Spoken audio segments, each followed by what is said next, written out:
மக மாயம்மா மனக்குறைய தீர்க்கும் அம்மா இருவெள்ளி விரதம் சொல்லி எடுத்து வாரோம் முழப்பாரி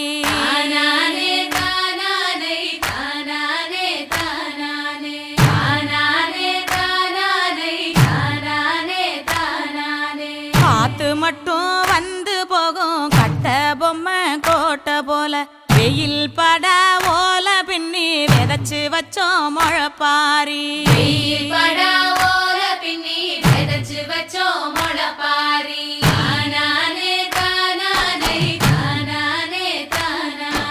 நடுவினிலே பொத்தி வச்ச நல்ல நல்ல ஓட்டிலெல்லாம் வித விதமா பயிர் விதைச்சு வெக்காளிக்கு போடுங்கம்மா.